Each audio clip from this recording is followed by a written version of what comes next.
Assalamualaikum warahmatullahi wabarakatuh. Saya Thalia Fatimatu Zahra dengan NIM 126205211085 dari kelas PGMI 5E. Di sini saya akan menjelaskan sedikit tentang prinsip-prinsip pembelajaran IPS di MI atau SD. Mata kuliah pembelajaran IPS MI atau SD dengan dosen pengampu Ibu Maftuhah MPDI. IPS merupakan mata pelajaran yang mengkaji kumpulan peristiwa, fakta, konsep, dan generalisasi yang berkaitan dengan isu sosial. Materi IPS sendiri di MI memuat geografi, sejarah, sosiologi, dan ekonomi yang diberikan secara terpadu. Pengertian prinsip-prinsip pembelajaran IPS di MI atau SD. Nana Sujana mengatakan bahwa prinsip pembelajaran merupakan salah satu usaha pendidik dalam menciptakan dan mengkondisikan situasi pembelajaran agar peserta didik melakukan kegiatan belajar secara optimal. Jadi, pada dasarnya, implementasi prinsip pembelajaran merupakan kiat-kiat pendidik dalam menciptakan suasana pembelajaran yang kondusif, sehingga peserta didik dapat lebih aktif dan bergairah saat belajar, simpati, dan menyenangkan saat belajar. Terdapat 7 prinsip-prinsip pembelajaran IPS di MI atau SD. Yang pertama yaitu prinsip integrate atau terpadu. Prinsip ini berarti satu kesatuan antara disiplin ilmu sosial yang saling terikat. Prinsip kedua yaitu interaksi.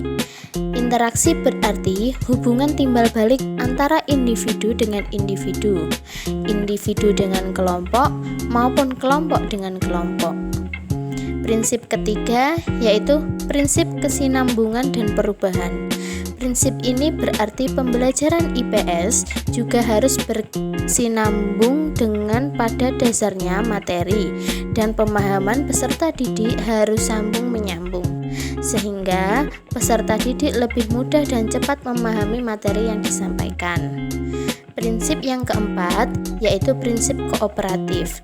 Prinsip ini mengerjakan sesuatu secara bersama-sama dengan saling membantu satu sama lainnya sebagai satu kelompok atau satu tim.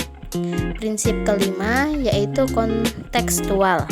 Peserta didik diarahkan untuk belajar tidak hanya dari materi yang bersumber dari buku, tetapi dari materi yang ada di sekitar, baik keluarga, teman, dan lain-lain. Prinsip keenam yaitu problem solving. Problem solving ini berarti proses yang dirancang untuk membantu siswa dalam memecahkan masalah.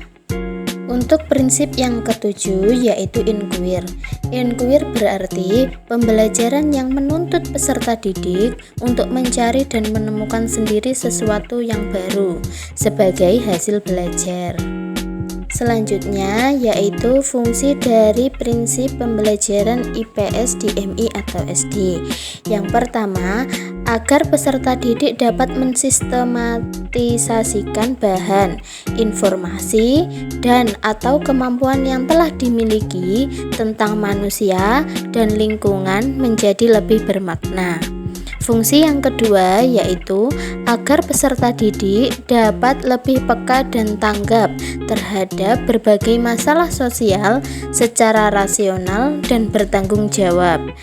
Masalah yang ketiga yaitu agar peserta didik dapat mempertinggi rasa toleransi dan persaudaraan di lingkungan sendiri dan antar manusia. Yang keempat yaitu agar peserta didik dapat mengembangkan keterampilan berpikir secara kritis. Mungkin hanya itu yang dapat saya sampaikan. Kurang lebihnya saya mohon maaf. Terima kasih. Semoga ilmunya bermanfaat.